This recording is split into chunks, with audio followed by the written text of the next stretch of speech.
రోజు hi friends, రాచరికం అనే ఈరోజు మూవీ అరాచకం అనే చూసాను. మూవీ చూశాను. ఇది నిన్న ఫిబ్రవరి 1వ తారీఖున రిలీజ్ అయింది. ఈ మూవీలో విజయ్ శంకర్, అప్సరా రాణి, వరుణ్ సందేశ్ మెయిన్ లీడ్గా నటించారు.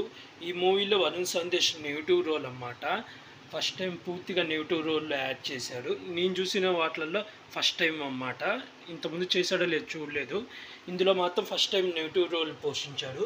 అప్సరా రాణి వచ్చి ఇది ఆర్జీవి మూవీలో ఉంది కదా, తనే అన్నమాట. ఇందులో మెయిన్ లీడ్ అన్నమాట తను.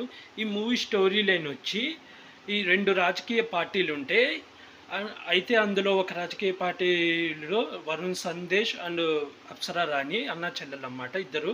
అయితే అమ్మాయిని కొంచెం తక్కువగా చూస్తుంటారు, ఆడపిల్ల అని చెప్పి. అంటే ఇది ఓల్డ్ 90స్లలో జరుగుతుంటే స్టోరీ.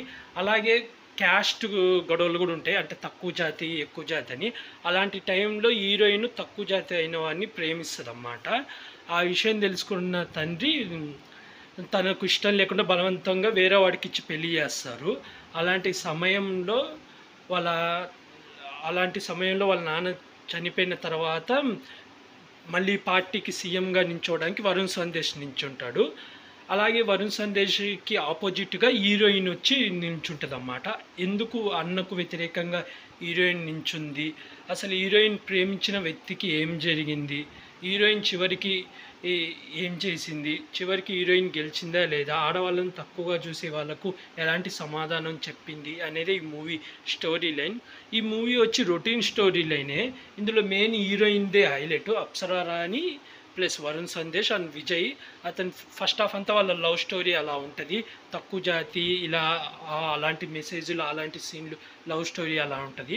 సెకండ్ హాఫ్ అంతా ఇంకా రాజకీయం గురించి ఉంటుంది. అంటే అమ్మాయిలు రాజకీయంగా నించోకూడదా, రాచరికం అంటే వాళ్ళ నాన్న తర్వాత కొడుకు తర్వాత ఇంకో కొడుకు అలాగా చూపిస్తారు అన్నమాట. అలాగే హీరోయిన్ గురించి నించోవడం, ఏం కూతురు నించోకూడదా, ఆడవాళ్ళకి హక్కు లేదా, ఆడవాళ్ళు కూడా వారసులే కదా అనే ఒక మెసేజ్తో సెకండ్ హాఫ్ అంతా రాజకీయం కింద నడుస్తుంటుంది. మెయిన్ ఇందులో వరుణ్ సందేశ్ యాక్టింగ్ అయితే చాలా బాగా చేశాడు. విలన్గా అయితే సూపర్గా చేశాడు. అలాగే అప్సరా రాణి కూడా యాక్టింగ్ చాలా బాగా చేసింది. అలాగే హీరోగా యాక్ట్ చేసిన పర్సన్ కూడా బాగా చేశాడు. విలన్గా ఇంకో విలన్ కూడా ఉంటాడు, అతను కూడా చాలా బాగా చేశాడు యాక్టింగ్. డైరెక్షన్ కూడా చాలా బాగుంది, బ్యాక్గ్రౌండ్ మ్యూజిక్ బాగుంది. పాటలు అంత బాగాలేవు కానీ కాకపోతే మైన్స్ ఏంటంటే రొటీన్ స్టోరీ. మనం చాలా ఏళ్ళ నుంచి రొటీన్ స్టోరీ, తక్కువ కులాలు ఇద్దరు ప్రేమించుకోవడం, వాళ్ళ లోకల్ని చంపేయడం, అన్యాయం జరగడం, మళ్ళీ ఇలా లాస్ట్కి వచ్చి కొటేషన్లు చెప్పడం, గెలవడం, అంటే ఇంకా రొటీన్ అంశాలే ఉంటాయి అన్నమాట. అంటే కొత్తగా ఏముండవు కానీ బాగుంది. మెయిన్ యాక్టింగ్ అయితే బాగా చేశారు. వరుణ్ సందేశ్ యాక్టింగ్ అయితే నాకు బాగా నచ్చింది.